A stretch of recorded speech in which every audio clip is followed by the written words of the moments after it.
Hey, how's everybody doing? Let me move this over a little bit here. All right.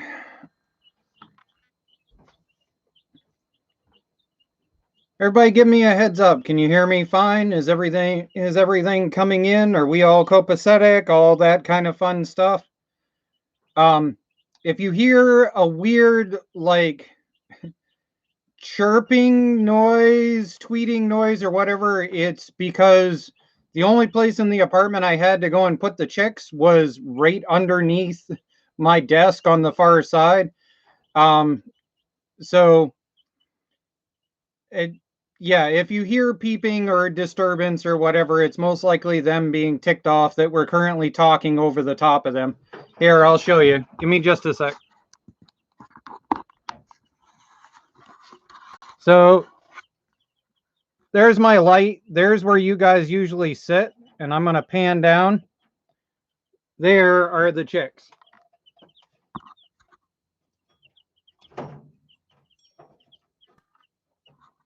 So the big brute over here, we call him Lone Ranger because he's usually by himself most of the time. He doesn't like the others.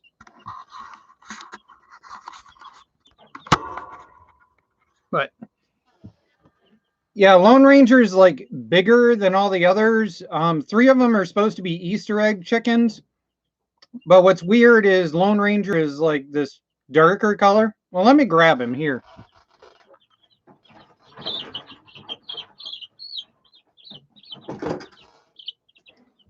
See, he's got like this weird black topped head.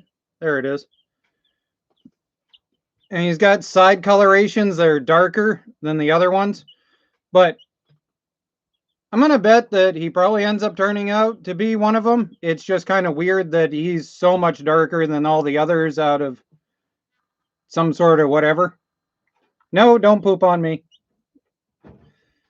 You got to watch. If they start to raise their tail all of a sudden, that's poop territory. But if you go and clamp them down just as they're about to do it, they stop, and then you can put them down.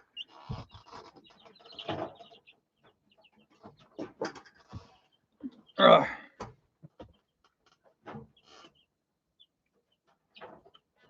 All right, let's see. Oh, we got some stuff coming in. Are you a train conductor? Well, a buddy of mine watches these chats. He doesn't get to watch them live while I'm doing them, but he does kick in and watch them afterwards because he likes small engine stuff. And he said it was funny to go and see the hat and that I should put a hat on for everything that was different if possible. So we got a hat on that's different. I actually used to wear this. I found this the other day kicking around. I actually used to wear this in high school. You know, those like men's fashion posts should go back to like the 60s and 70s where the guy wears a vest and he's got a decent shirt on and stuff like that. That's actually how I dressed in high school.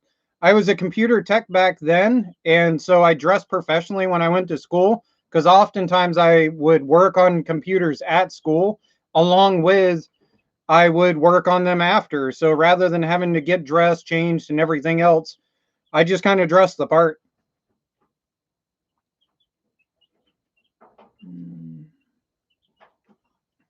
All right, let me see here.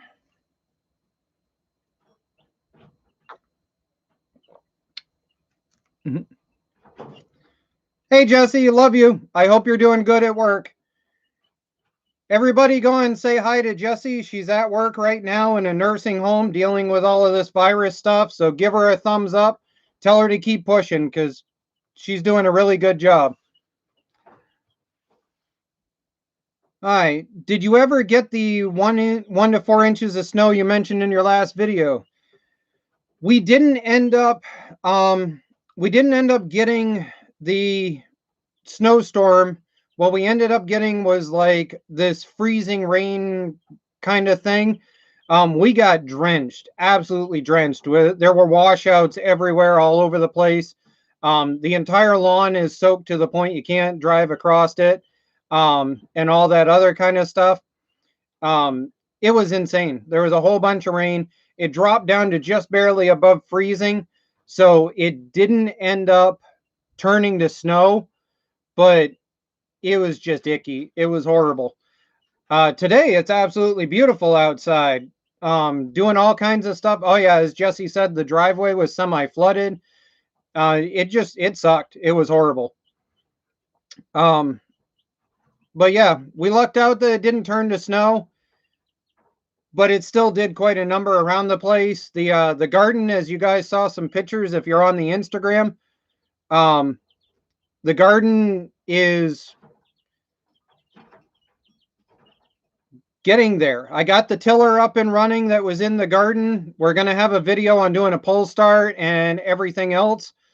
And actually, that'll probably be one of the videos coming up pretty soon. I'll be doing that. Let me see. What happened to the Sears Suburban you had in your older videos? There's a Sears Suburban that's out next to my blue F-150, the step side with the Joker bed. That actually is still there. I'm going to go and pull it out at some point and take a look at it and see what we can do. That's most likely going to be a this winter's project. I had hoped to bring it in as a summertime project and build that unit. Except for the problem is with the economy the way it is, I got to work on what flips and what makes cash right now. So we're going to pull that in. We're going to work on it this winter. That is coming out of there. It is going to get cleaned up. It's just a question of when at this point. Let me see.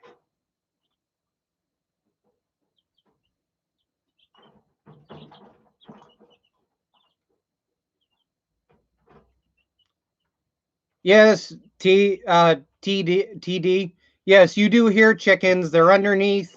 If you go back and look at the very start of the live stream, I showed where the box is. I can grab one of the little buggers.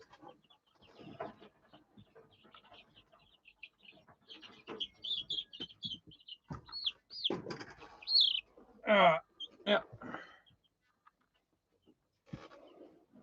Here we go. We can stick this up here, and we can set Lone Ranger up here. He can talk to you guys while we're here. Let's see.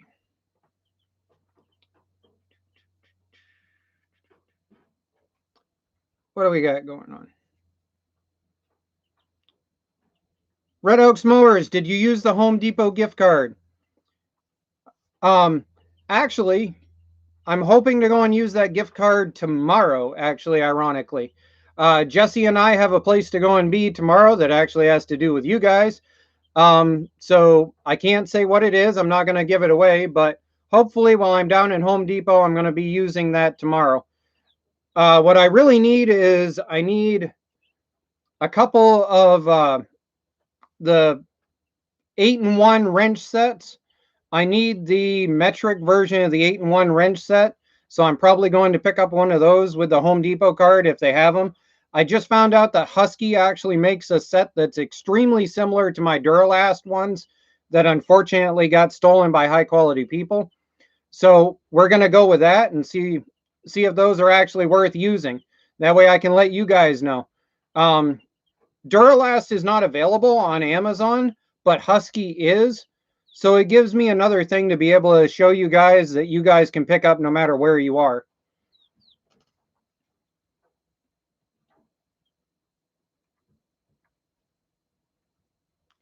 Let's see. Yes, Jessie is absolutely obsessed with the idea that she wants to go and get into doing the gardening and stuff. We haven't had a chance to go and do seedlings and stuff, so it's probably going to just kind of be a thrown together. Where the hell are you going? It's probably going to be just a thrown together, whatever we can cobble type garden this year, but it's better than nothing. And the way everything's going, it's a good idea. You get over on your poop rag.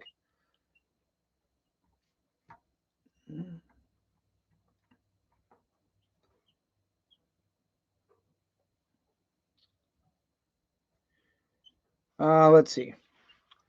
I just got a few chickens too. Sweet. We got 6 right now. We've got 3 Rhode Island Reds, and we've got 3 Easter egg chickens. Supposedly an Easter egg chicken. We'll wait and see what it actually is. I could be wrong.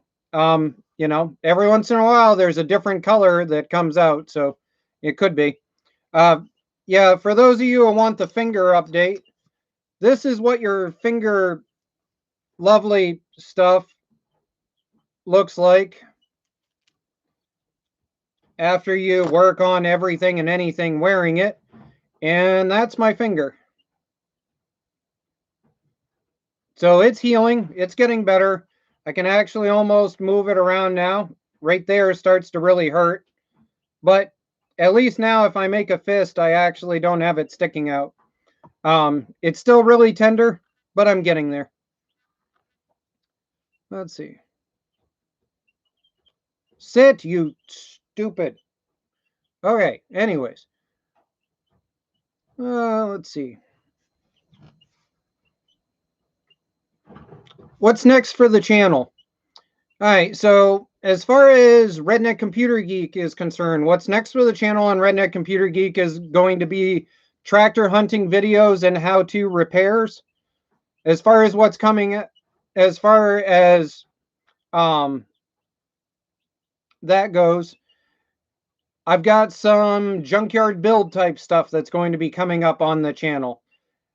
And we should be able to go and get that up and running and with that kind of stuff. As far as RCG racing is concerned, I've got parts that actually one of the parts showed up today. I've got another part showing up for the Rust to Red project so that we can get started on that. Jesse's actually got her truck showing up back here hopefully in about 2 weeks. On top of that, we've got some maintenance stuff that needs to be done to the vehicles, and that stuff will probably be done over on the RCG Racing. On top of that, I'm also playing around with the idea of, if you watched my subscriber update that's over on RCG Racing, I've got an MTD that I picked up that has a snowblower attachment to it. The deck that's on it is kind of questionable and all that kind of stuff. So I constantly have people asking me, where are you? I constantly have people asking me if you can build a mud mower, but yet still have it utilitarian to be able to mow with, run a snowblower, stuff like that. And I've wanted to do a build like that for a long time. And these MTDs are showing up everywhere, and they're a dime a dozen. You can pick up a dead MTD for free all over the country right now because they're so prolific. So I think I'm going to do that build, and I think I'm going to keep that over on RCG Racing.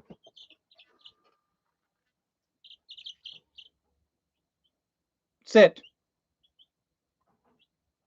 Squish. Okay. That's right. Fluff Up pissed off at me. What do I care?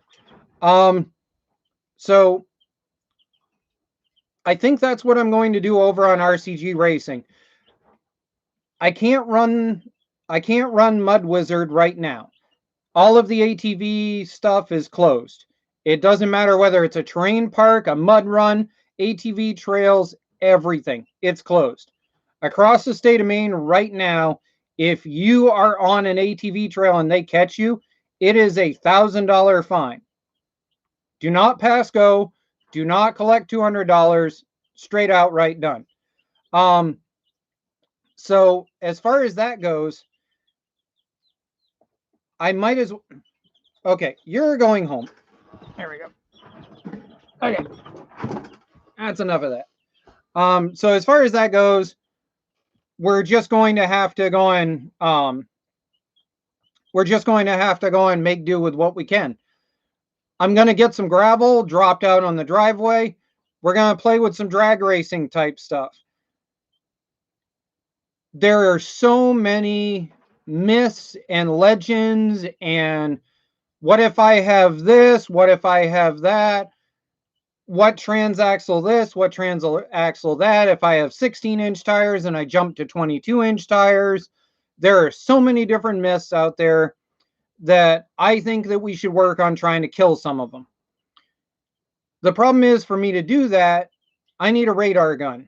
A radar gun is about $150 for an entry-level one. That's just money I really don't have right now. But we can do it partially with cell phone speed apps, which is the other thing I'm debating. But the problem with a cell phone speed app is you got to have almost a quarter mile of distance before the speed app actually calibrates and comes up correctly. And I just don't have that. So I need a radar gun. So that's going to be the next thing, is if I can get hold of the radar gun, then we can be able to go from there. What I can do is I can do side-by-side video footage. I can run the course with a stock mower, and then I can do some mods, and then I can run it afterwards, and we can do a comparison there. That is what I think that we should probably go and look at. Yeah, that's the idea there.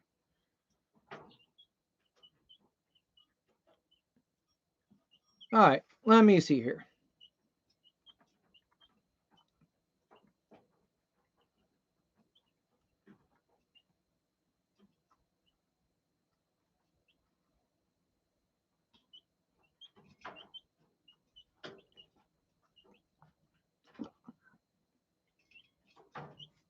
What's the deal with the GT 5000 in the background of a lot of videos?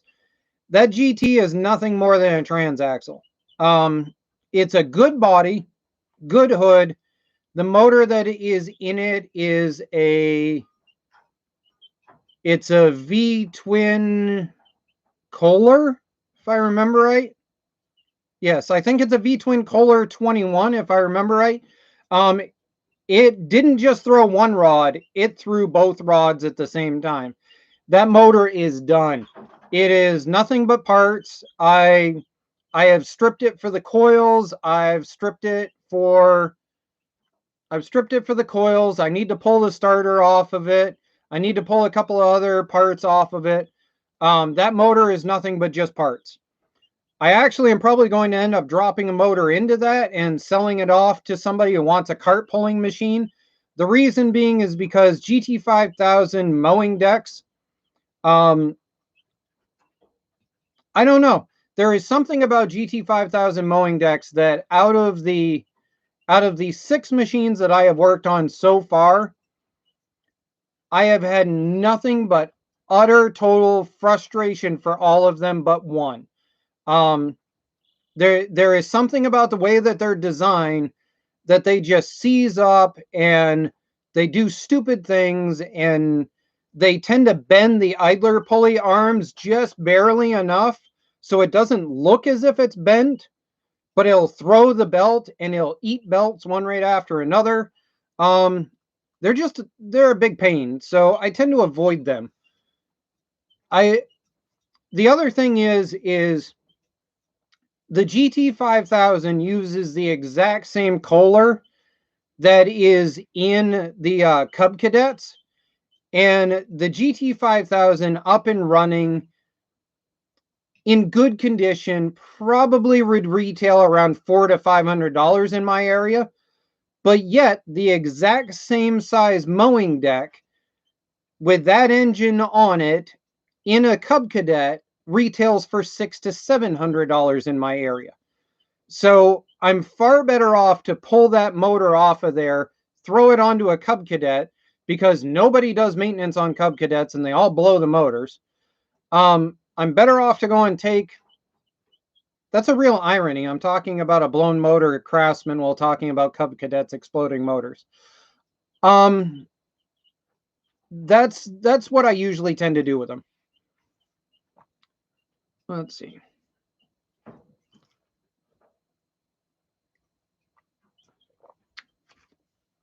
I use Duralask and Husky both. I love Duralask sockets.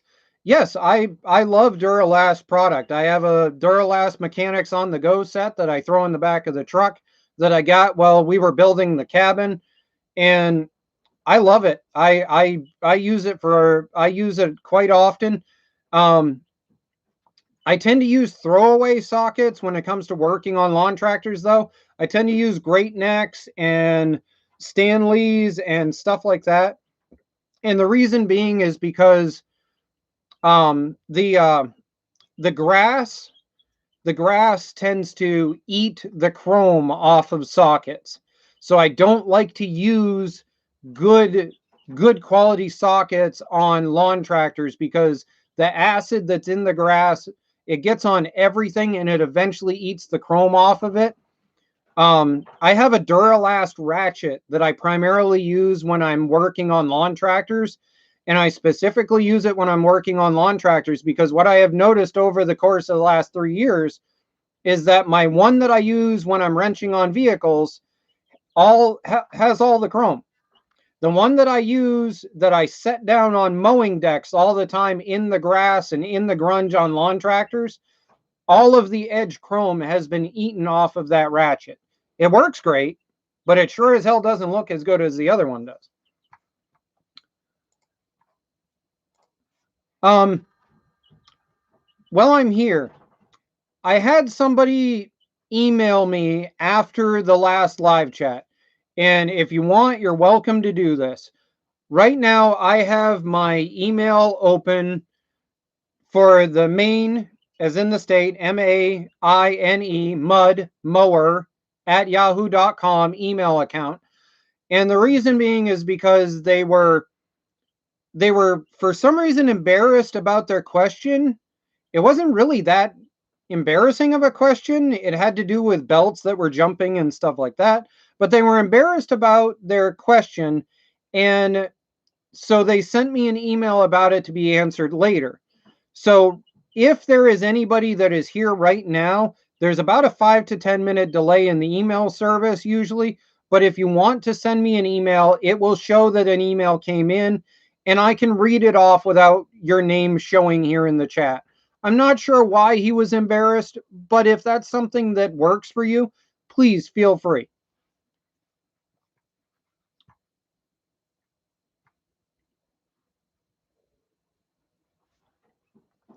Hey, Mrs. Parts and Pieces.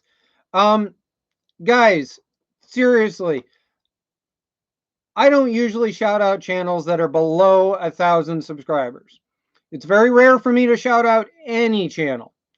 So, if you get the chance, seriously, go check out Parts and Pieces. Mrs. Parts and Pieces just chimed in. I've been talking with her husband. The guy is very down to earth. If you like my type of stuff, you're going to like his content.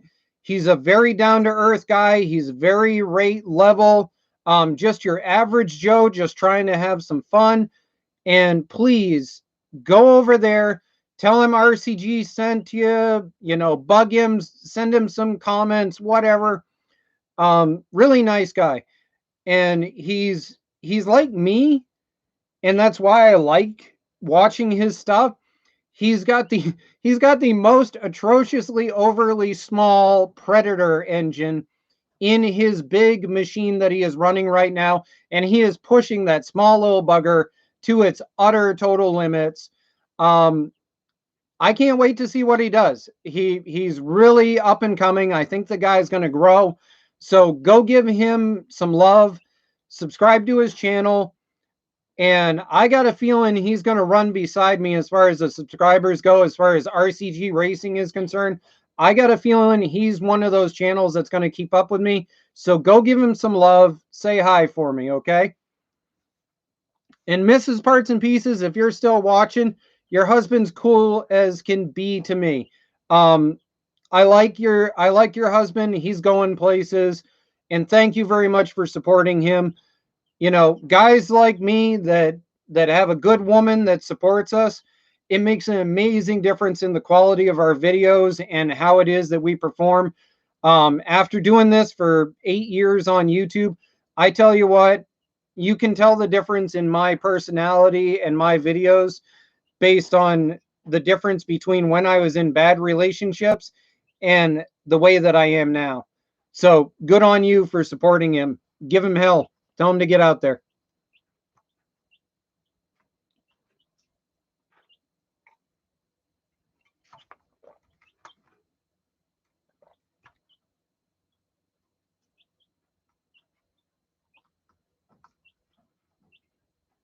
All right, let's see. We got Handyman03 says, got a newer John Deere with a 42-inch deck.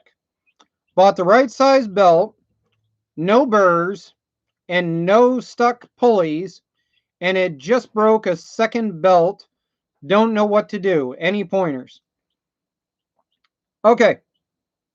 So I do have a pointer for you. And you're not going to like it. Okay? But here's what my pointer is. Take your John Deere and go over to partstree.com. Without question, they have the best possible graphic representations of layout. Most of their layouts actually have the deck route shown and everything else. Take that deck and drop it down, okay? Take that deck and leave it just connected at the back. Lift the front of the machine, drop the deck down, and lay that belt into there. And hold it in front of you and go like this. And just keep following it. Make sure that it is totally there. Here's what I'm going to bet you're most likely having happen. And let me see if I have something to show you. Okay. So here's one of your idler pulleys. Okay. So we got our idler pulley that spins. We've got our belt going around it. We've got our belt guard. What I see happen really commonly, and I see it a lot on John Deere's, Cub Cadets, and yeah, John Deere's and Cub Cadets primarily. So on a Craftsman, most of the time, your deck guard is facing the rear of the deck. So when you go to put that belt on from the side, it's really obvious where that stupid guard is. You snap it down on, easy to see. But for some reason, John Deere and Cub Cadet love to take that belt guard and hide it on the inside of the deck. So if you've got your spindle here and you got your spindle there, for some reason the deck guards are here. I mean, the belt guard and retainers are here rather than like this. What I'm going to bet, dollars to donuts, is that when you're dropping that belt on, there is one of those belt guards that you cannot see that's at an angle where when the belt comes around, it still looks as if it's in the pulley, but really it's pulling on that belt guard. And you would not believe the number of machines that will start up, they will run and they will mow with a belt like that and then blow it about 200 yards into mowing later. GT6000s also on the left-hand side, if you're sitting on the machine, are another one where that stupid guard is hidden on the inside and it's easy to mess up. That's what I'm going to bet. I'm going to bet if you drop that deck all the way down and you do the layout, and the other reason for doing that is that when you drop it down, you can see whether any of those guards have shifted. Because that's another problem you can run into, is one of those guards will shift, or it'll get bent, or it'll get pulled to one side, and then it'll start zipping away belts. You'll get it on, but then when you pull it up tight, it'll pop the belt off, or it'll run it off, or it'll do something. So keep an eye out for that.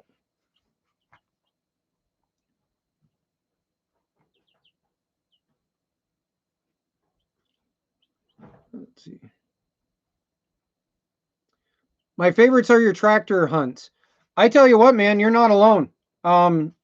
My tractor hunt videos usually get 3 to 5 times as many views as any other video when it premieres. Most of my tractor hunt videos easily pull somewhere in the range of 4,000 to 5,000 views within the first 2 weeks of me releasing them. Most of my regular videos usually only pull about 2,000 to 3,000.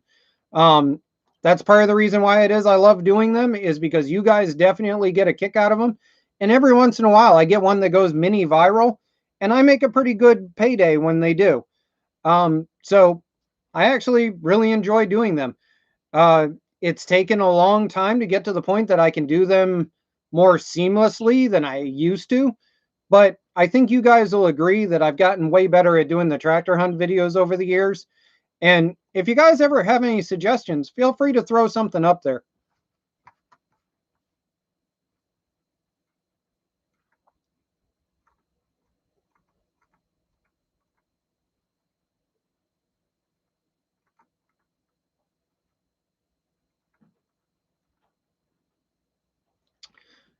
Hey, Barry Spencer, nice to see you, man.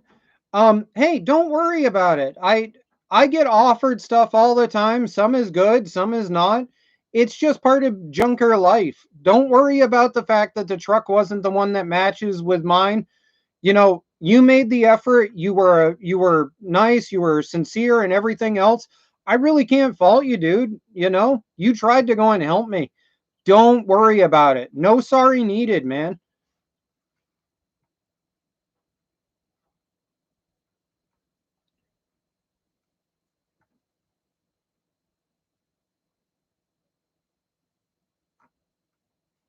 Let me see.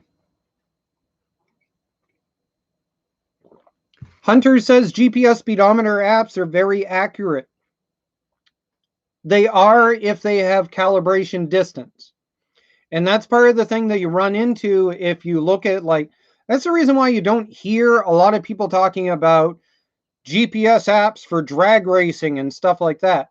The problem is the GPS app doesn't actually calibrate until you're almost about an eighth of a mile out, and you don't actually have a real full speed reading until you're just hitting that quarter mile mark. So the problem is I don't have the runway for a quarter mile. So if I can get a radar gun, then we can go doing speed trials. What I can do, though, is I can have a measured off designated location. And then that way we can triangulate. So if the TV behind me, we're going to try and do this. If the TV behind me, if this right here is the road, okay? And this right here is the area across the field. If I find a spot that I can put the camera at every single time, so that I have the squaring off here and the squaring off here, and it's consistent, then that means that I can shoot video coming across and be able to go and layer the video over each other. At the very least, you'll be able to see stock versus we modified it. We can do the GPS app, even though it's not as accurate as we would like for now. We can do the GPS app, and then later, once we have a radar gun, we can actually really do some comparisons. Let's see. Is Neil silly? There are times I am very silly. Actually, the more that we do these live chats, the more that I end up being chill about them, I guess you would say. I'm not sure if anybody actually uses the word chill anymore. I think that's a generation thing. I'm starting to get old, man. I'm like 36 years old. So, the more that I'm getting chill about it, the more interactive I am with this. And I think a little bit more of my natural personality comes out.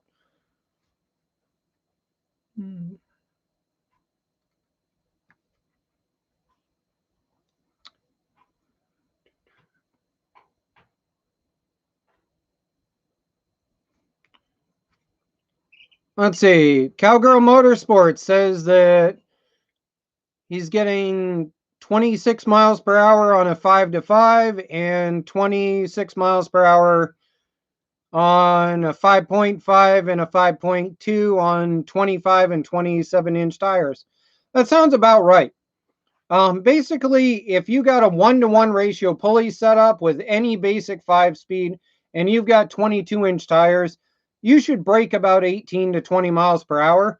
The issue is there's a lot of what ifs in the air, and there's a lot of, speculation. And I'd like to get a chance to go and kill some of that off if we can.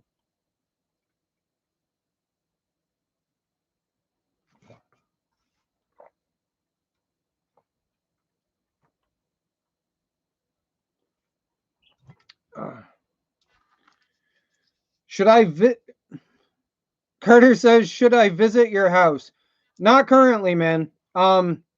As far as the tractor hunt videos and stuff like that I was able to post and anything that's going to come up, what I'm doing when it comes to those is I'm going to get them when they're already out on the front lawn and I don't have any interaction with the owners. I'm still attempting to go and stay in a semi-quarantine state because there is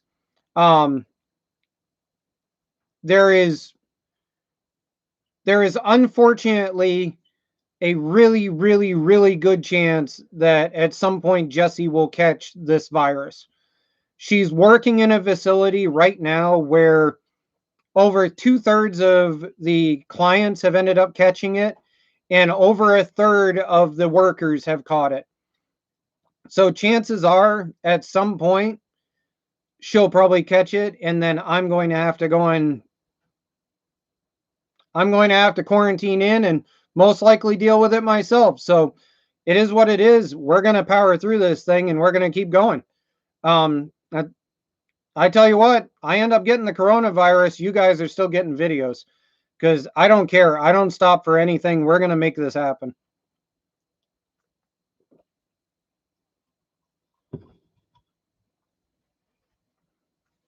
All right.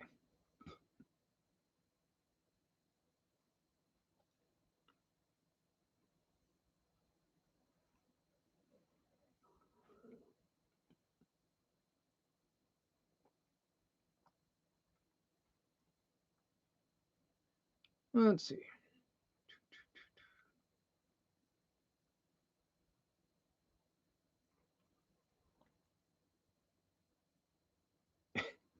I wouldn't call the motor done for. I just got done rebuilding a 23 horsepower V-twin Kohler with dual thrown rods, a broken camshaft, and a hole in the block.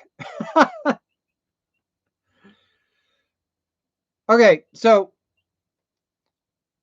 you're right. Given enough piss and vinegar and money to throw at it, anything is fixable. That's true. But first of all, I'm very much so lacking the piss and vinegar and give a damn as far as that motor is concerned. Second of all, there are far more fun things that I can throw $150 worth of rebuild kit into around this place that definitely would be way more entertaining for you guys. And third, I don't particularly care for GT5000s. So unless I ended up with a absolutely totally spotless, perfect Cub Cadet that I knew that I could flip for $500 to $700, then no, I'm not going to touch that stupid thing.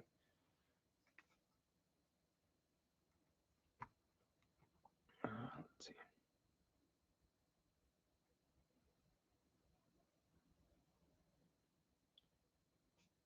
see. Jesse, the winch motor on the Power Wheel worked out really good.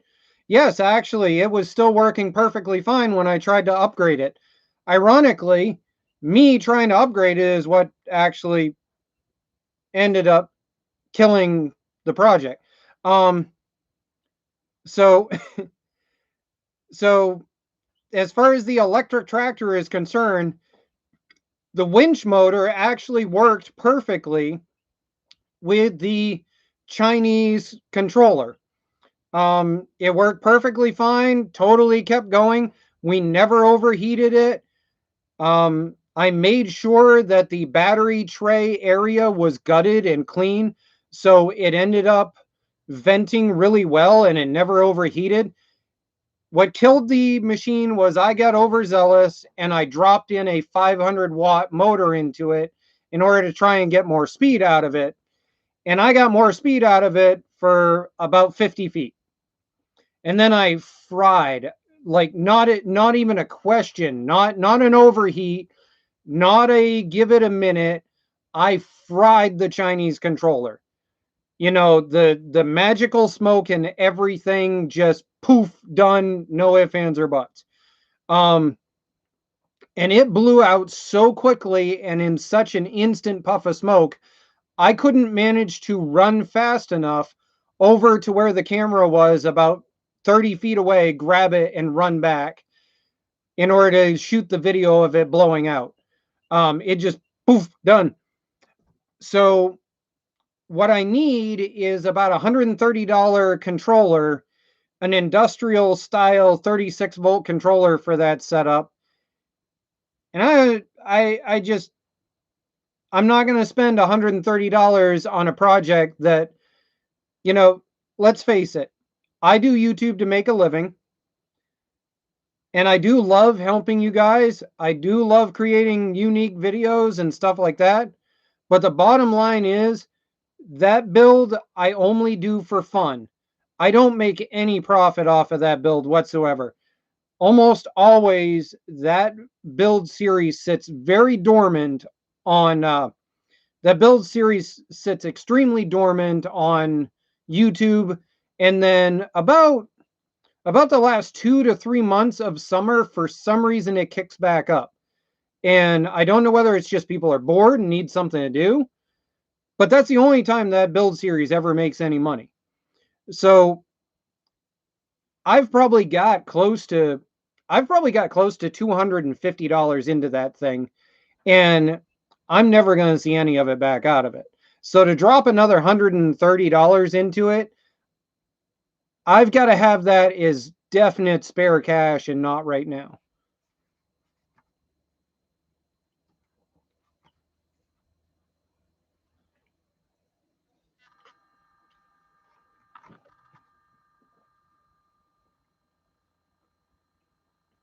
Hey, Lauren, good to see you, man. Um, as far as the forging stuff goes, I do have a plan to get up and running and stuff like that. As far as what you and I discussed in the past, it's going to be totally an off-brand channel and stuff like that. Nothing to do with this. And as soon as this heals to the point that I can actually hold on to something without, you know, smacking it is in excruciating pain right now. But as soon as I can be able to hold a set of tongs, we'll see what we can do, man.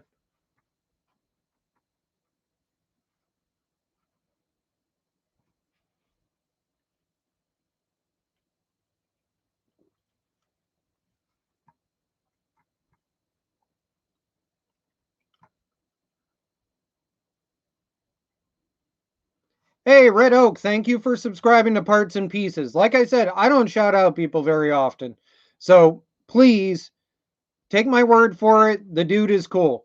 I've been chatting back and forth with him on a regular basis. Go see him. He's definitely cool people. So I'm trying to gut down through here and catch up with you guys. Let's see what we got going on here.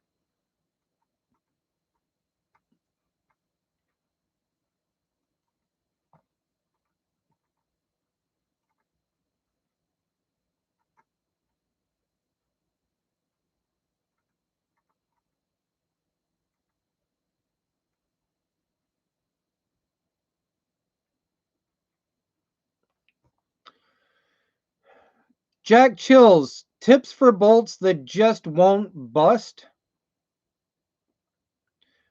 Okay. I will tell you my favorite tip that you're going to tell me I'm full of it. But if you go and you look at my stuck transaxle pulley video, if you go back through into my older videos and just go on YouTube and type in stuck transaxle pulley, and find my old video. Not joking by any means.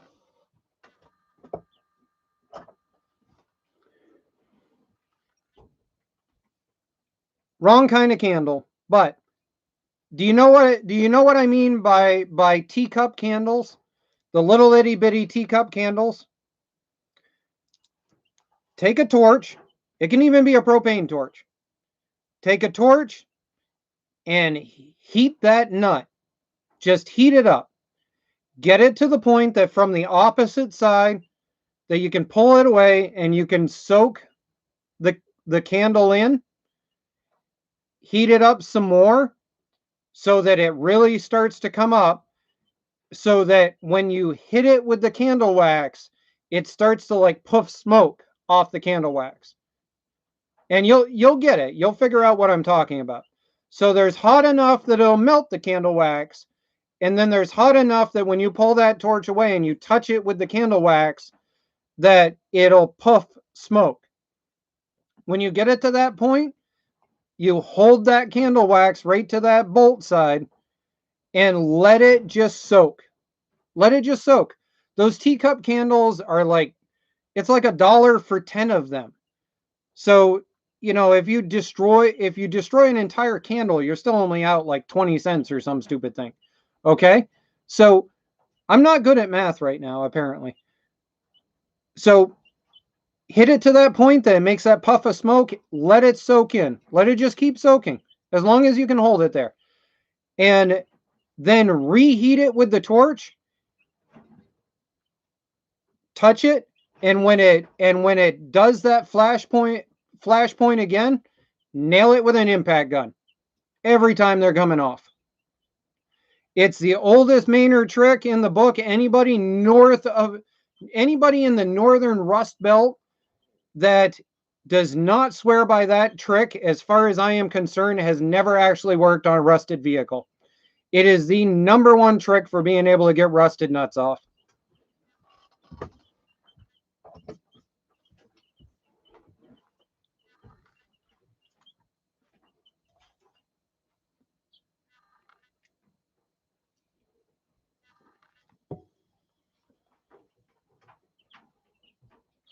Would I want to do a mower ride with Horse Torque Mowers crew?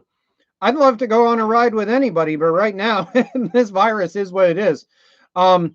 Unfortunately, you're down in Massachusetts, and that's a heck of a drive for me at this point. There is a place that is here in Maine that has given me the okay, as long as I have it registered as an ATV, to go ride as far as Mud Wizard is concerned. That is my goal as soon as this stupid cornhole virus lifts, is to be able to go make it out to that place.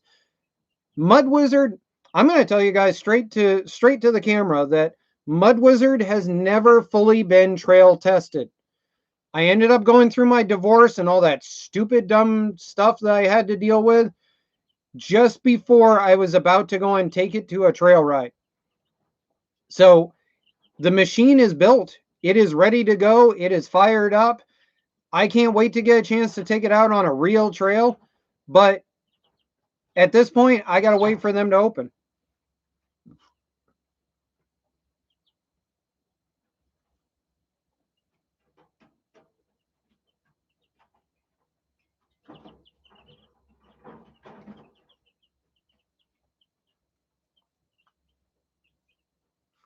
All right, let me check. Okay, let's see.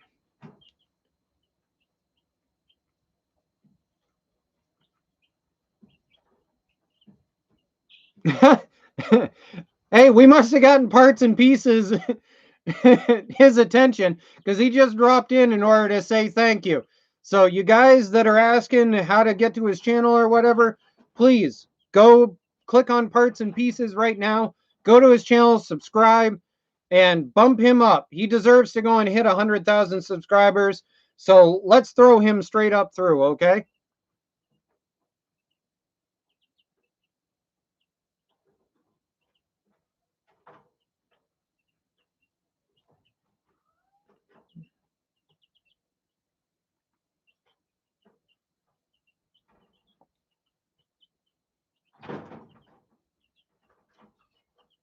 All right, let's see. We got Junkyard Dog.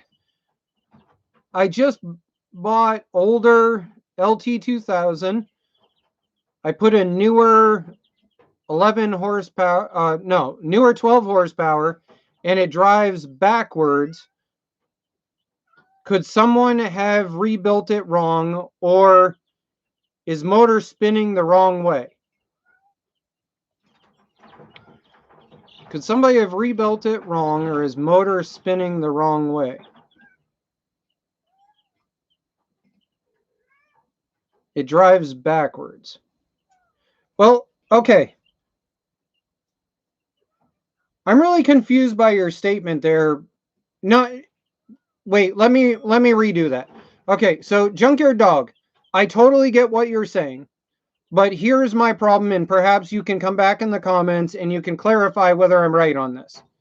Now, my memory tells me that an LT2000 Craftsman is a hydro unit, because the LT2000 was the hydro unit that they put the upgraded cast iron front end in. Now, if that is the case, then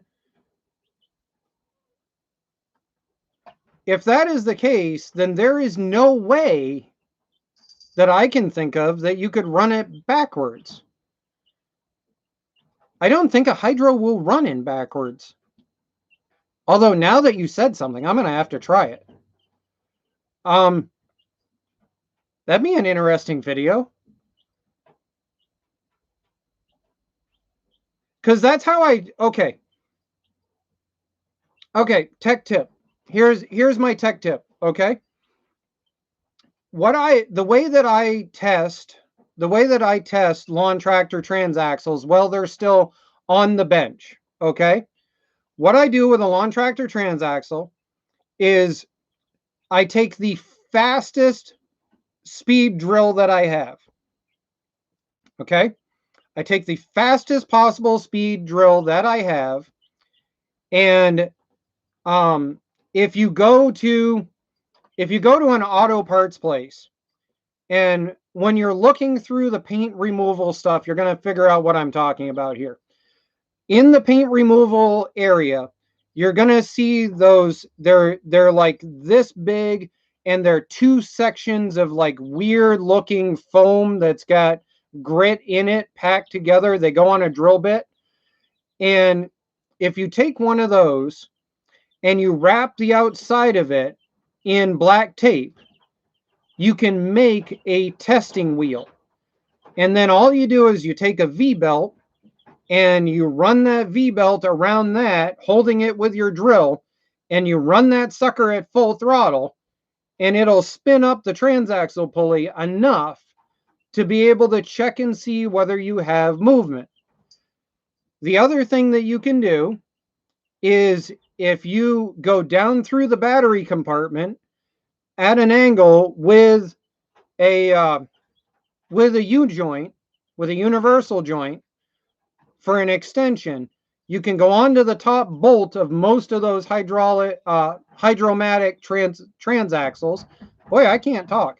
Hydromatic transaxles, and you can spin that thing up, and you got to go clockwise. Had to think about that one. If you go clockwise, you can spin that thing up, and you can get it to generally shift gears in order to test it. And that's how I test junkyard transaxles, to see if they'll actually do anything before I pull them. Because if I spin it up and it doesn't move, well, yeah.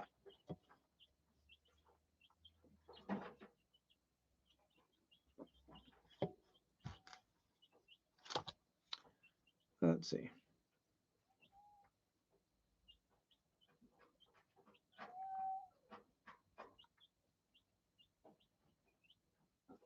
Hi, Neil. My dad is 52. My dad is turning 78, I think, this year. Yeah, my dad, if he makes it to his birthday, providing cancer doesn't get him first, he'll be 78 this year. Not exactly looking like he's going to make it to his birthday, but we'll see. Where is the chick?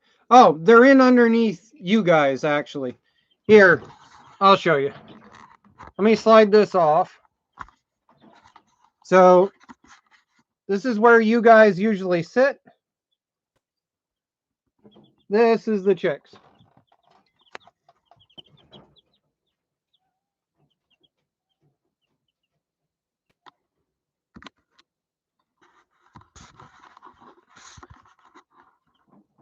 And that is Pouncer, who unfortunately right now is in heat and making all kinds of really stupid noises. All right. Okay, so let me see here.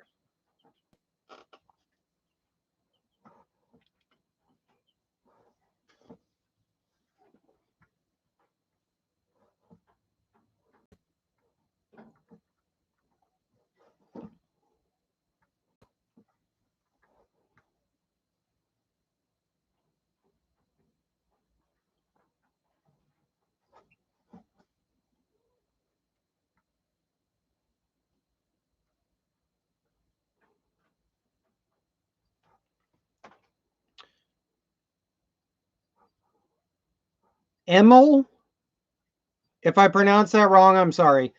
Emil says, it might be a stupid idea, but try taking a MTD lawnmower and putting a 4 to 6 speed manual gearbox in it instead of the normal forward reverse gearbox that is in it.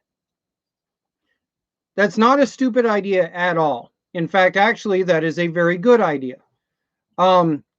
There are a lot of places that you can still pick up an MST 204. The reason being is because MST 204s are still used in a lot of industrial, like those powered, what do you call them? Powered wheelbarrows. That's what I'm thinking of. The smaller industrial powered wheelbarrows, there are still a lot of them that currently still use MST 204s. There's actually a whole bunch of snowblowers. Your really, really big snowblowers still use Peerless 700s. There are a lot of places you can still actually get transaxles that you just normally wouldn't think of. So what I've been debating a couple of different ideas of has been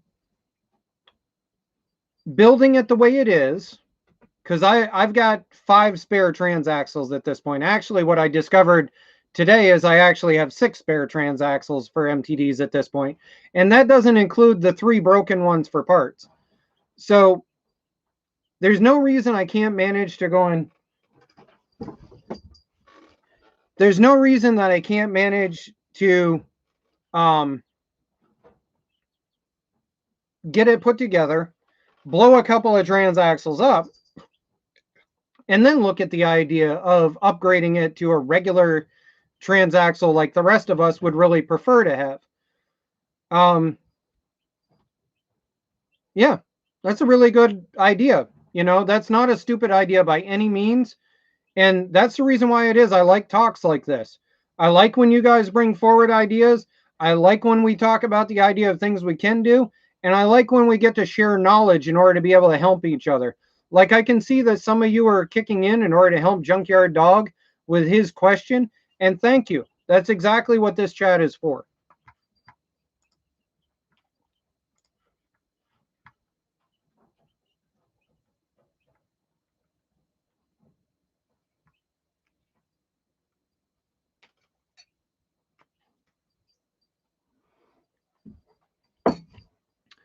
Have I ever debated making a tow behind trailer for the off-road mower and go camping somewhere in the woods? Actually, what I'm debating is a tow behind trailer that has really good contortion, and then building it. Well, if you guys are down south and you don't know what a snow sled tow behind is, but basically what they do is they create like a miniature cabbed sled that a kid can be able to go into.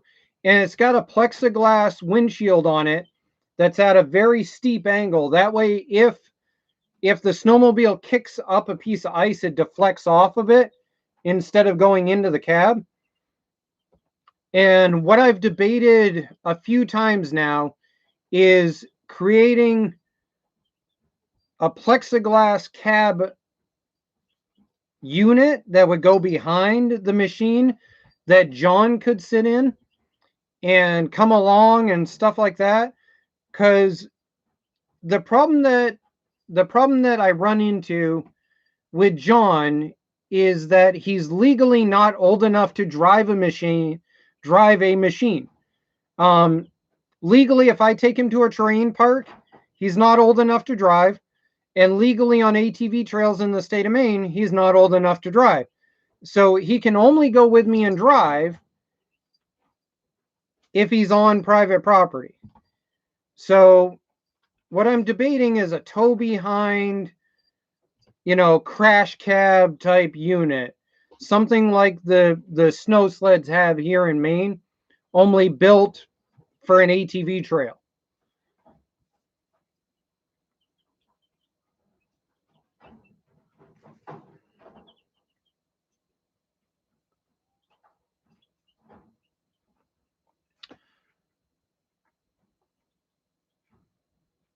So I noticed you guys have been bringing up the old Bolins a lot. That's another one that's in the same category as the Sears Suburban.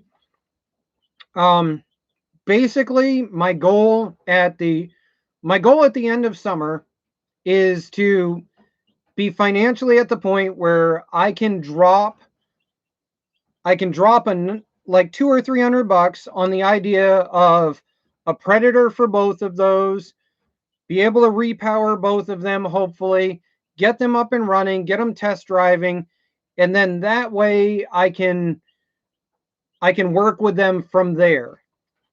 Because at this point, both of those units have been sitting for years. I'm going to bet both of those units, the rear end is probably rusted solid. It's probably filled with water. It's probably going to take a ton of rebuild. So when it comes to that, that's a wintertime project. That's not a summertime while I make my money. So that is where I'm going to go with that.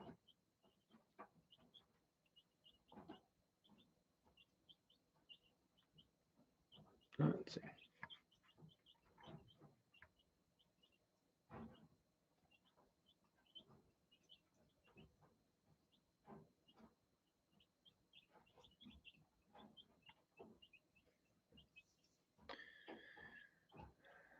LT2000s are not all hydro. Mine was a 6-speed Peerless. Good to know.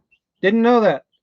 I've never seen a 2000 that had anything other than a hydro in it in 8 years. But hey, I haven't seen the whole world either. So there's all kinds of stuff out there.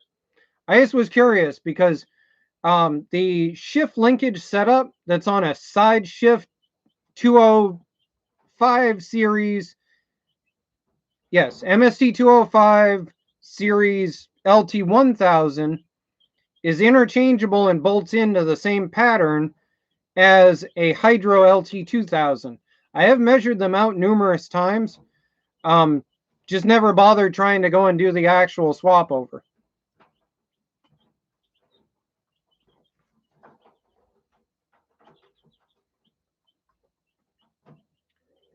Junkyard Dog was told it was rebuilt before I bought it. Junkyard Dog, go back into this previous conversation. Spin that upper pulley. Even just put it into what should be first gear. Put it into what should be first gear. Spin that upper pulley by hand. Reach down in and spin it. If that thing is going the wrong way, somebody put the internal gears backwards. My bet would be they probably figured it out and they probably sold it off rather than rebuilding it. I've seen it happen before. You can actually buy reverse geared Peerless 203s. Most people don't know that.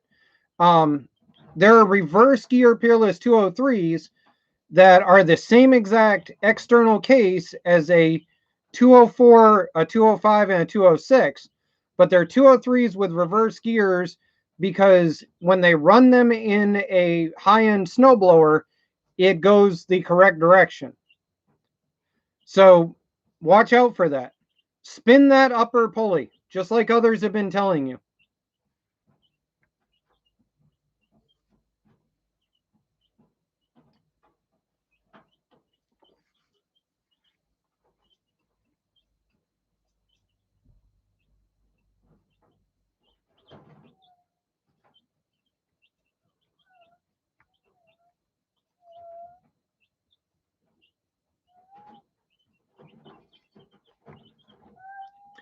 Frankie wants to know, does Maine mud mower still exist?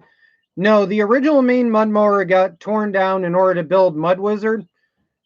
There's a couple of things about Maine mud mower that unfortunately were associated with a semi-questionable YouTuber that I don't associate with anymore. And I didn't want him getting credit and everything for my build. So I decided to go and tear the machine apart and build Mud Wizard. The frame was bent. It was on its second frame. It was on its fourth or fifth transmission. It was just time to go and move on and build something different. I constantly was having people get a hold of me that I supposedly didn't build the machine, that the other questionable YouTuber had built the machine. And ironically, he made no effort to decide to go and tell people that he didn't build it. So the machine got torn down. The frame got used in order to go and fix. The frame actually got cut up and used to fix the Ranger that is out in front of my garage, not the Ranger that I go hauling with. The last foot and a half of the frame on the driver's side is actually Maine mud mower's frame, cut down and welded together in order to be the frame rail on my truck. The section of frame rail that is next to the gas tank is a section of Maine mud mower's frame, and the rear mount for the camera that is on Mud Wizard is actually a section of Maine mud mower's frame. So Maine mud mower lives on, but yeah, unfortunately that build got tied in with somebody else more than I cared for it to, so we moved on.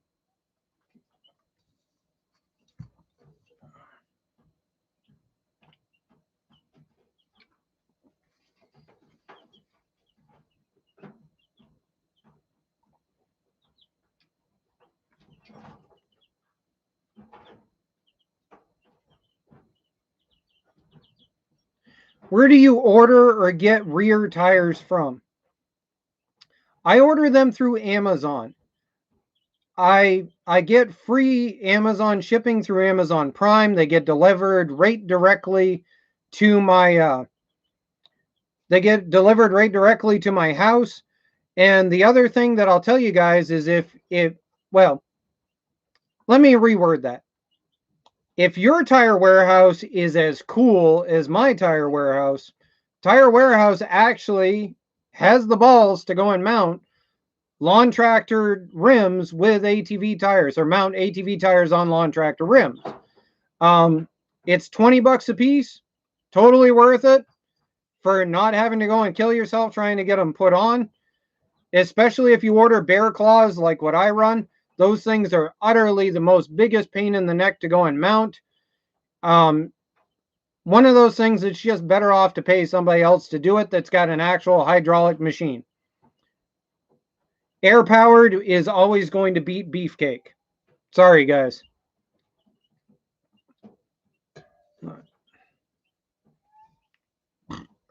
Oh, excuse me. Sorry. Let me see.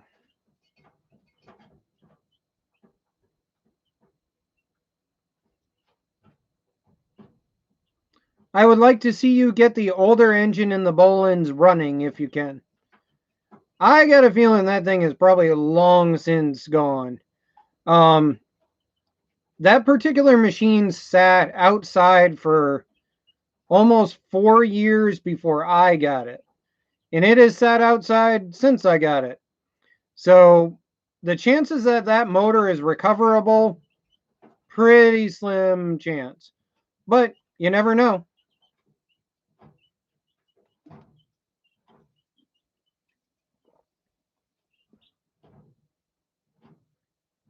Let me see.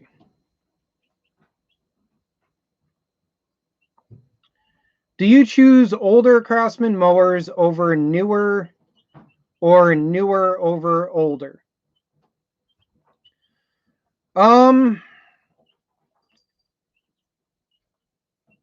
Middle. I'm not trying to be an anti whatever to your question. Let me let let me retract that for a sec. I specifically usually target. I currently specifically tend to target the 90s, the early 90s to early 90s up to early 2000s Craftsmen. And the reason being is a square hood Craftsman is the same exact chassis as a 90s. So yes, I will pick them up all day long for parts. Transaxles, drive belts, all that kind of important stuff. Your front axles, all of the important stuff on a square nose Craftsman is the same as a 90s Craftsman into early 2000s. They're all AYP chassis.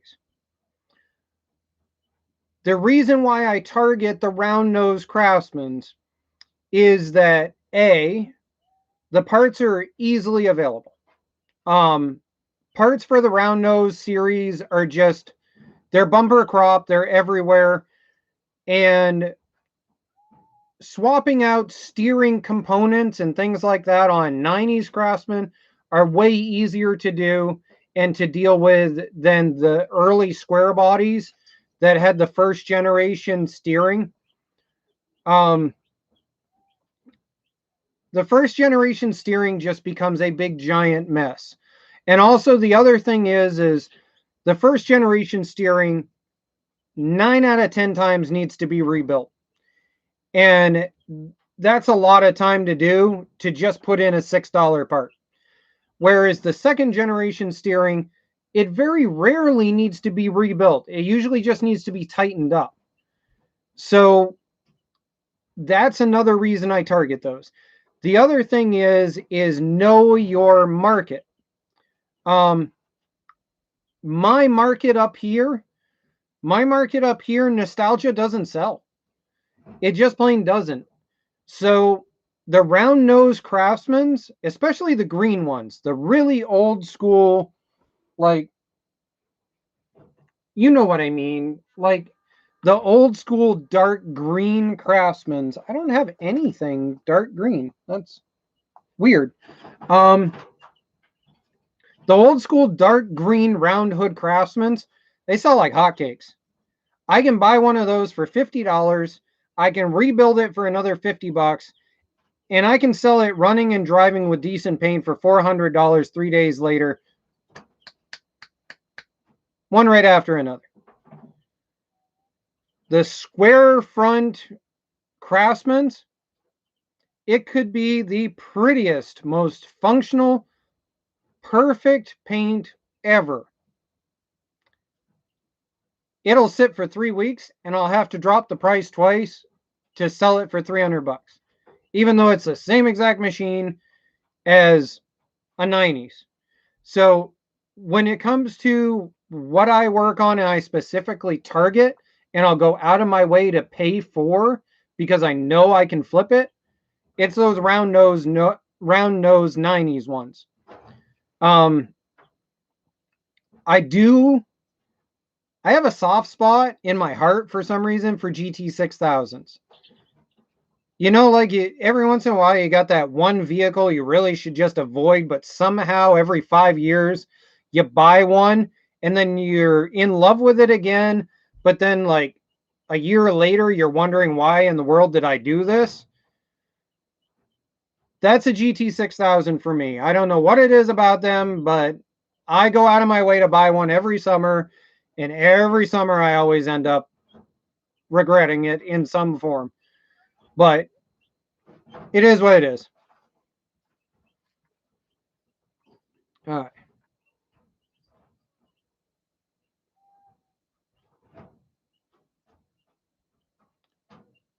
Oh, finishing that because Camilo, sorry if I butchered your name. Camilo adds in newer Craftsmans are actually MTDs. Yes, the newer Craftsmans are MTDs, but one thing that MTD got smart about, which is something that I've been meaning to try and do a video on, I just unfortunately have not had a halfway decent older MTD and a newer style MTD next to each other to be able to do a comparison video on it. Is in the newer style MTD, the Very Drive system in them is all dropout removable.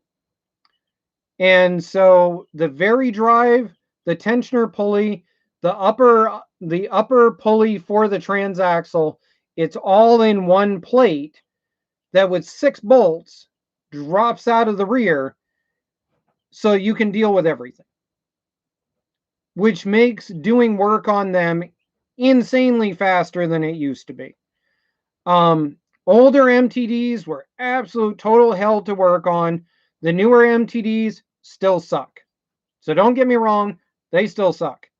But the fact that you can take an old unit and drop it, bolt another unit in, and be up and running in a matter of a few minutes, if you need to rebuild the Very Drive, the idlers, the whatever, you can take one unit and swap it, makes life so much nicer.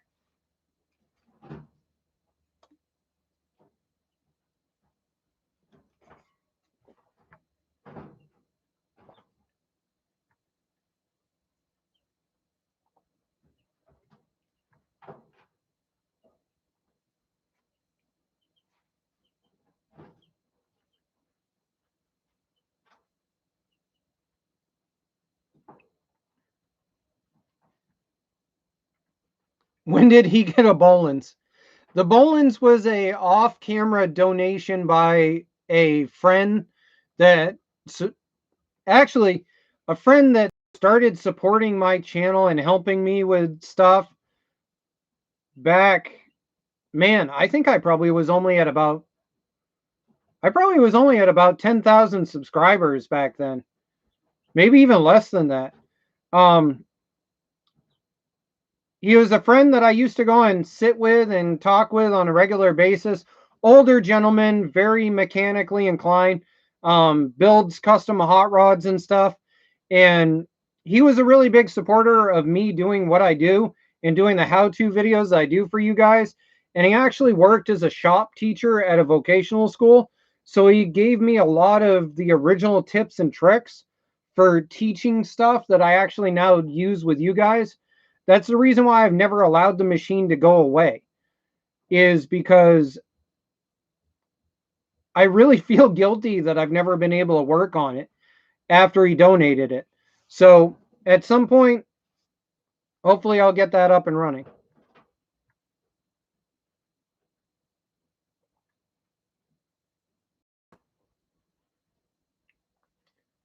Let's see. What is the tractor that gave you the least problems? What is the tractor that gave you the least problems?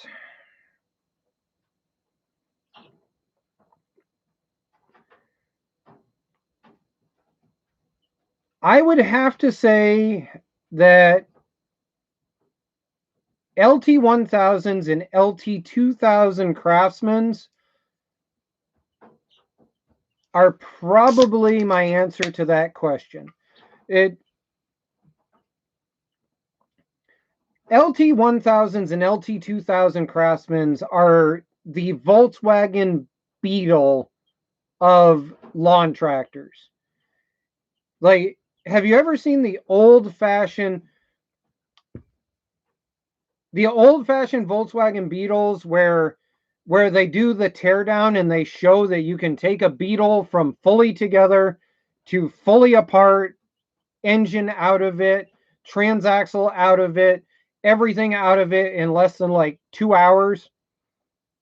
LT1000s and LT2000 Craftsmans are the Volkswagen Beetle of lawn tractors.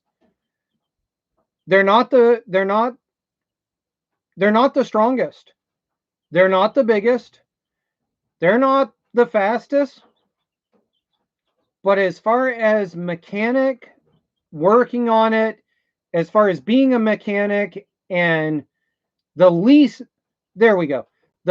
number of what the hell was this engineer thinking type problems, that's the Craftsman LT1000 and the LT2000. Without question, the fastest, easiest. A mechanic loves this tractor. Without question, the most what in the hell was somebody thinking engineering tractor, without question, is a Murray tractor. The Murrays with the steering going through, or a Scott's or a John Deere, or especially if it's a side shift Murray. The idea that I have to take apart half of the side shift unit to be able to run the drive belt, I have to undo the steering column, and I have to go and route a belt through some utterly, totally useless, why did you have to put it there, steering platform, is absolutely phenomenally stupid. I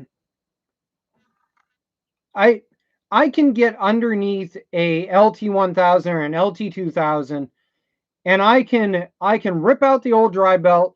I can swap in a brand spanking new drive belt and have it up and running and driving, mower deck on, probably 15 minutes at the most. At the most, probably 15 minutes. I don't think I've ever had a Murray that didn't take me over an hour to an hour and a half just to get a stupid dry belt on. And that's not even getting it to the point of mowing. That's just getting the stupid dry belt on. So, yeah, that's my answer.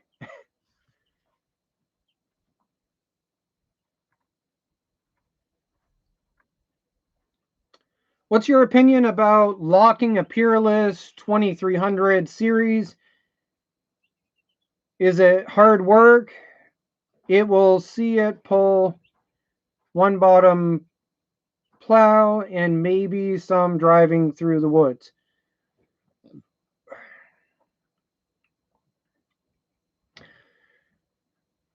Locking a 2300 requires a really good welder, prep, methodical taking apart, and a lot of workspace. You can take an MST 205 or a Peerless 930 or a Spicer or a Footy or any of those flat top transaxles. You can take that sucker apart in the dirt with almost no give a whatever, with a crummy 110 welder, and you can have it locked and put back together in half an hour. If you're really trucking and you know what you're doing. 2300 and a 633, you need room. You need room to work. You need room to put everything out. You need room to go and set everything up. And you need a really good welder. So that's my take on it. Can you do it with a crummy welder? Sure. You're going to have to do pass over pass over pass of welds, which is what I plan to do to my 633 at some point. But you got to have workspace. You got to have a lot of workspace, and the gaskets are getting really hard to find. So make sure you pre-order one, you got it on hand, and you made sure you got the right one, and then go from there.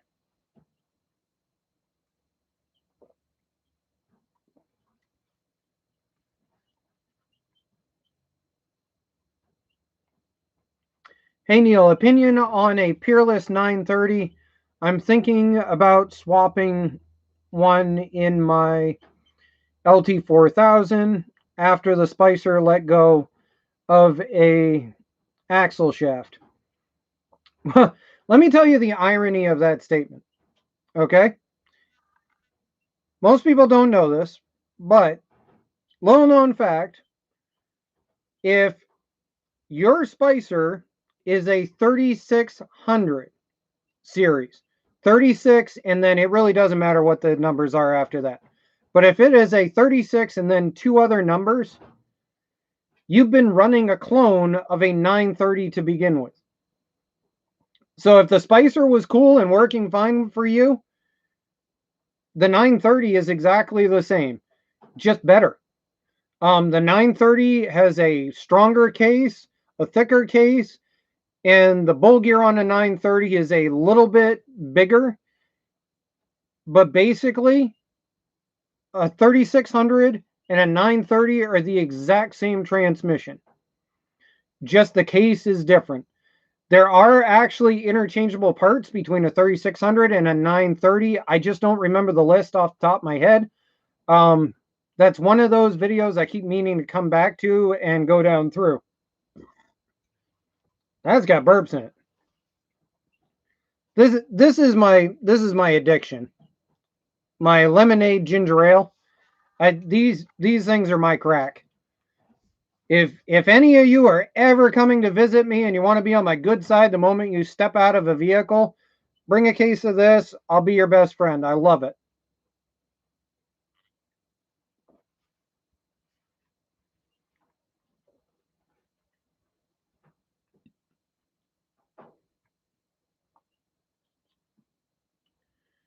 Josh, as far as your question on needle bearings, I don't know.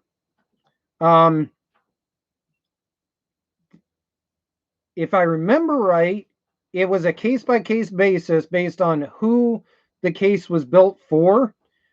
See, the 2300 was one of those.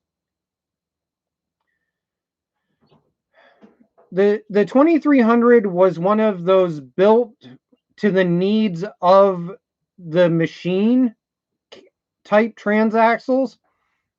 That's why there are 2300s that had lockers from factory for John Deere.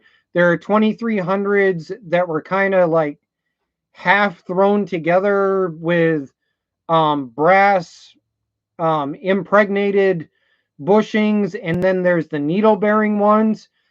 You're not going to know until you tear it apart, unfortunately.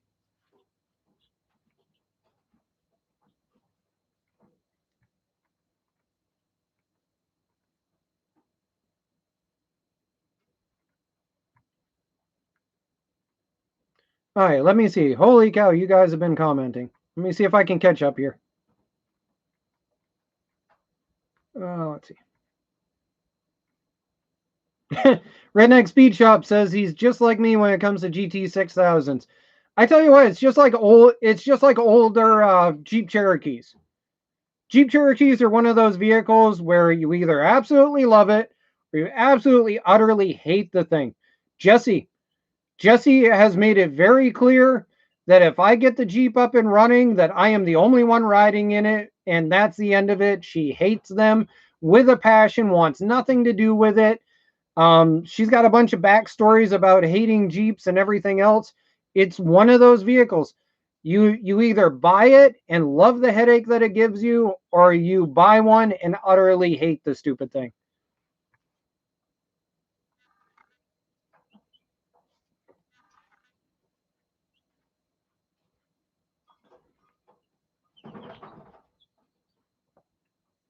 Does the GT6000 sitting next to your driveway still run?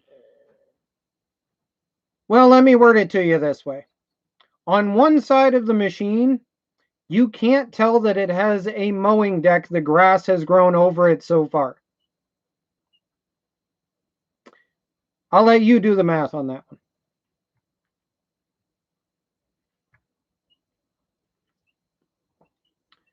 Next question by Frankie. Apparently, Frankie's got questions. Keep them coming, Frankie. I don't mind the questions. Have I been back to the cabin? I have virtually been back to the cabin. And what I mean by that is the landowner actually went back to the cabin to go take a look at it. I have permission to go back to the cabin in order to go get the tractors that are out there. Theoretically, everything goes right. We're going to go back out to the cabin, and I will post the video for that on the Redneck Computer Geek page when I make it out there. I need to fix my trailer, which is the reason why I haven't gone to the cabin. It turns out that while I was gone, some individual apparently decided to monkey with the trailer and the wiring doesn't work. So I've got to fix the wiring on the trailer, and I ordered the parts. They're in. I got to get it done, and I got to get it soldered back up on the leads, and then we'll be able to go out to the cabin and go get all of the stuff that was left out there that we need. The other thing is I don't want to go out there unless I have help. So I need to wait for a day that Jesse has off. And unfortunately, Jesse is currently working 6, sometimes 7 days a week. She just did a stretch of 16 days straight working in the nursing home that she works in with the coronavirus going on. So unfortunately, it's not a priority right now, because if she doesn't feel good on her days off, I don't push it. She sleeps.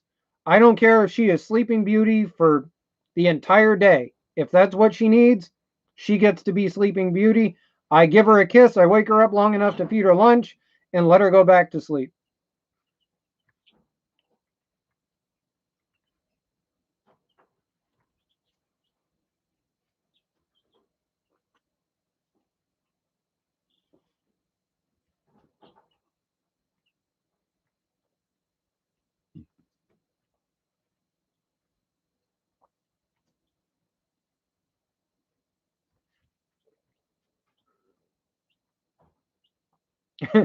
Apparently, you guys are having it out on whether a 930 is a good transaxle.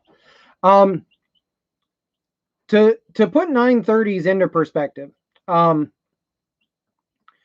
way that I word 930s to people, especially in the mud mower community, the way I word a 930 to people is if you want to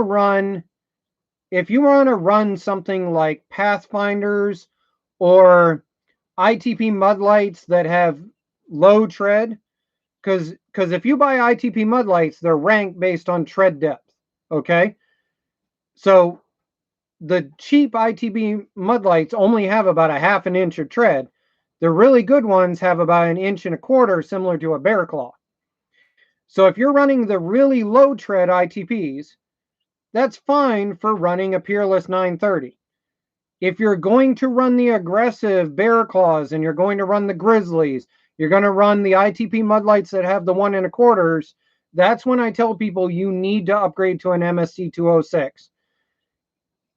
It doesn't matter what anybody says when it comes to structural rigidity of the case. A MST 206 case has more bracing. It is a thicker material. An MST 206 case gutted, sitting next to a 930 on a scale, is 1.25 pounds worth of aluminum heavier. That is 1.25 pounds worth of extra structural rigidity. Yes, you can off-road with a 930. Keep it to reasonable tread, they'll off-road fine. When I had my Pathfinders on main mud mower, I ran a 930 for the longest time. When I switched to bear claws, on the other hand, I blew that thing to smithereens. A 930 just is not as strong as an MST. It just is what it is. On that note, if you upgrade to an 820, you're going forward on the forward gears in strength, but you're going backwards in your reverse gear because you're switching to better, stronger forward gears and a bigger, stronger differential and a bigger, stronger axle, but you are reverting back to a chain drive reverse.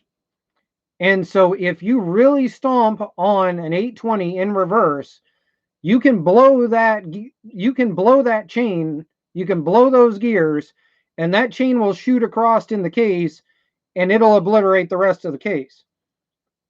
So keep that in mind if you're going to go to an 820.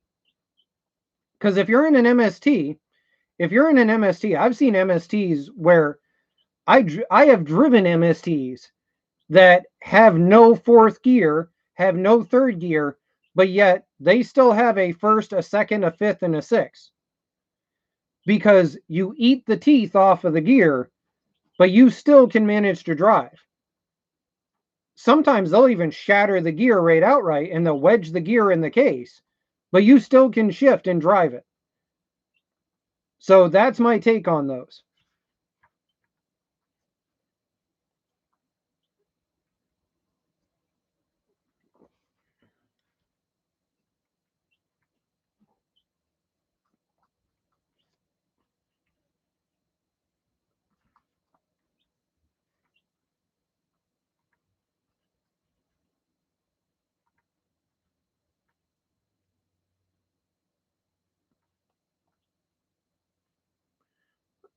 Hey, Parts and Pieces!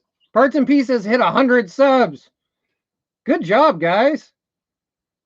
Man, we punched him up there. Sweet.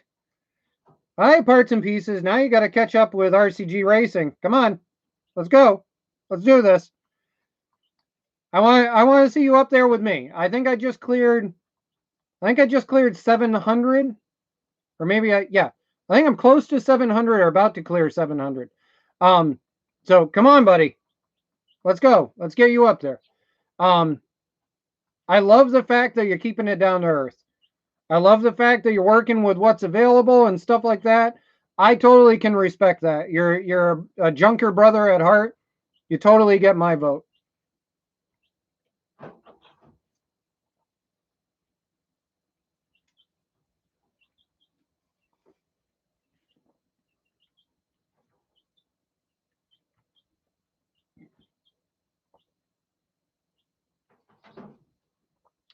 The axle on the Spicer walked out while I was romping it.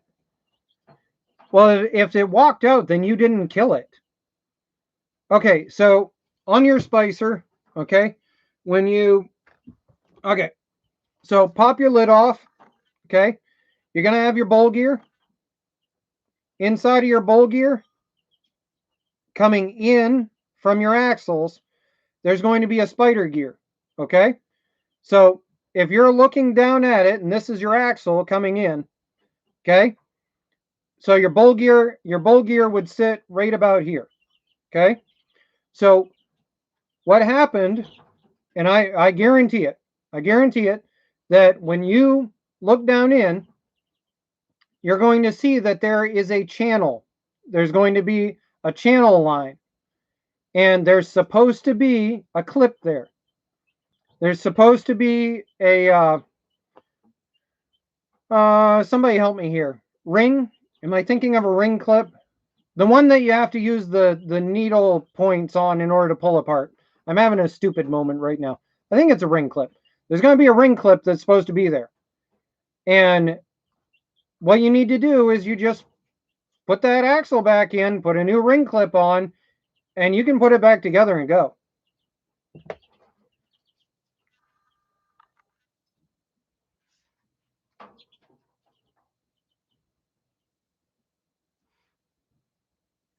Let's see. Hey, I think I live near you, says Izum Gamachi. Gamachi from Jumanji. Belfast, Maine. Feel free to go and send me an email if you're in the area. If you want to trade and sell parts or barter or whatever, I'm always kicking around. So, am I still under quarantine? Yes, unfortunately, I am. My girlfriend working in the nursing home that currently is part of the outbreak here in Maine means that I am still in the whole I gotta go and be careful thing. I go out of my way when I'm doing tractor pickups at this point that the people drop them out. There's no interaction, there's no going near them. There's no nothing that I don't have to for talking with or whatever. Um, Actually, the last one that I picked up, I literally sat there texting the person back and forth on my phone with them sitting in a window watching me. So I'm doing the best I can to make sure I stay away from everybody just in case.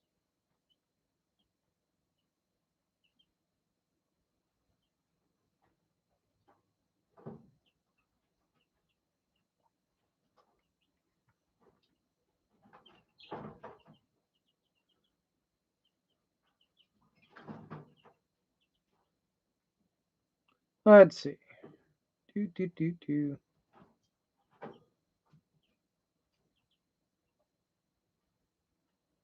Jeep equals just empty every pocket.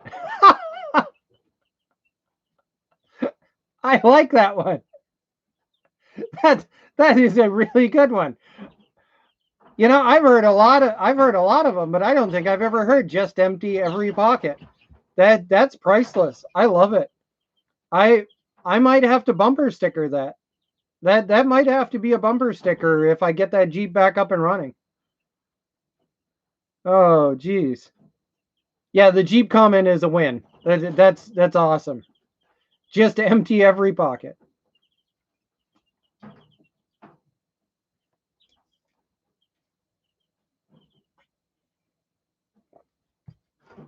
I'm running 2211 8 knobbies on my 930.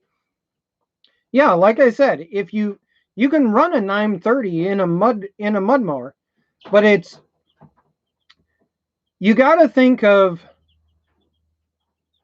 you got to think of a 930 like stock Jeep axles or something like that. You got to think of it like you can take stock Jeep axles and you can locker them and you can run up to like a 31, 33-inch tire and it's a pretty decent snap ring. Thank you, Tim. Snap ring. On the inside, yes, on the inside of that spider gear in the bull gear, there's going to be a round cut in the axle. It needs a snap ring. Thank you, Tim. Tim gets brownie points for being the awesome guy who knew what it was. Just for the love of me, could not think of that. Um, so yeah, you can run them. But once you take a stock Jeep axle and you upgrade the tires, you hit a certain point where that stock axle is just no longer good enough for off-roading. And that's the exact problem that you run into with a 930. And then that's when you have to upgrade into the next axle size up. And that's an MST 206 or a 205 or a 204. So that's my point. Very well put.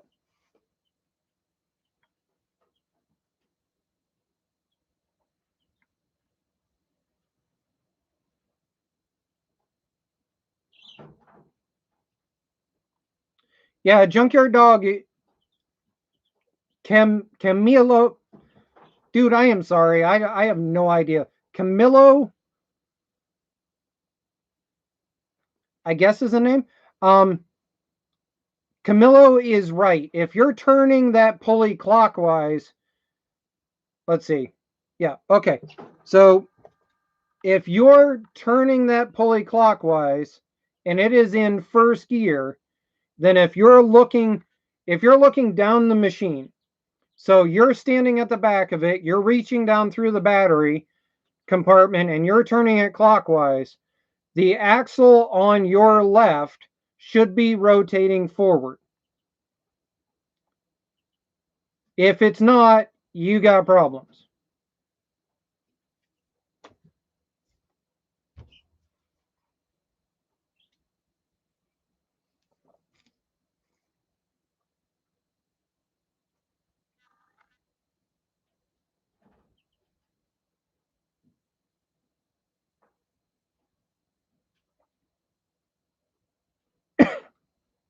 Well, wait a minute. No, it would turn forward if you had, yeah, if you're holding, yeah, if the tire on the right-hand side is stuck against something or wedged or whatever, then you should be going forward on your left side. There we go. Because that's how I test the hydros. The way I test a hydro is I take the tire off the left side, I wedge the tire on the right side, and then I spin the transaxle pulley clockwise, and that spins the drive axle on the left side forward.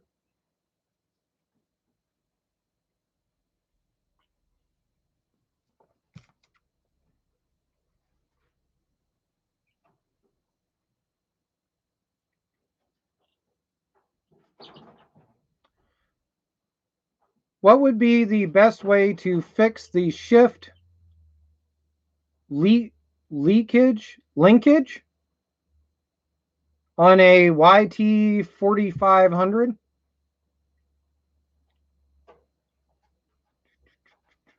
What do you mean?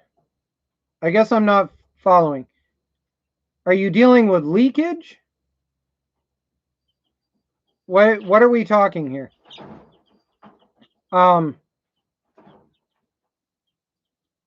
Yeah. Cuz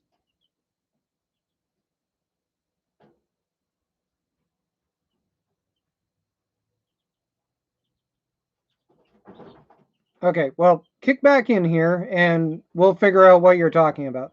Cuz if you're dealing with leakage, then you got to fix the seal. So give me a sec. Apparently somebody's here. Hi. Hey, love. Hi. Oh, wow. Is that what time it is? All right, guys. Well, apparently we ran this we ran this chat way longer than expected. I didn't realize it was 7:48. We've been having such a good chat. I lost track of time.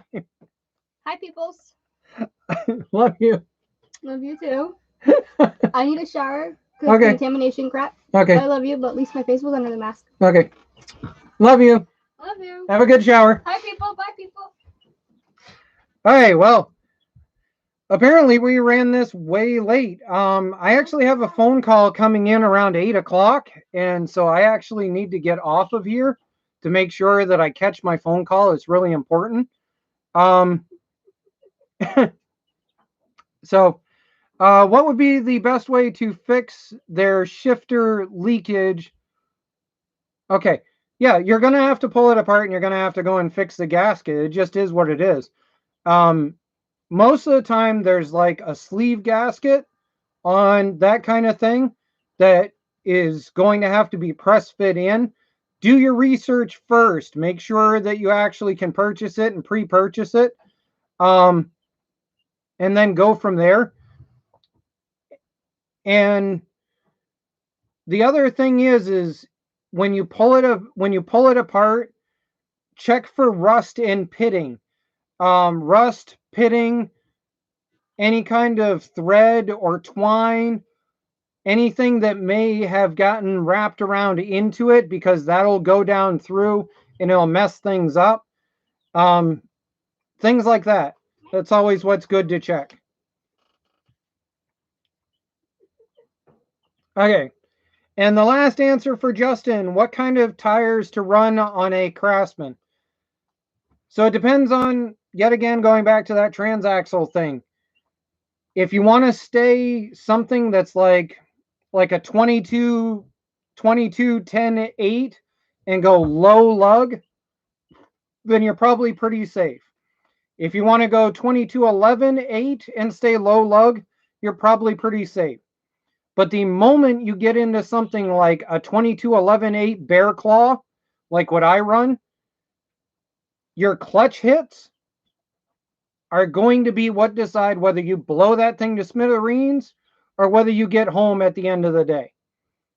Getting home is good. So keep that in mind. The low lug count, yes, you're probably going to get stuck and have to push out more often, but it also means that instead of digging in and blowing gears, you're going to slip it in the mud, which is kind of a here nor there depending on what you're into.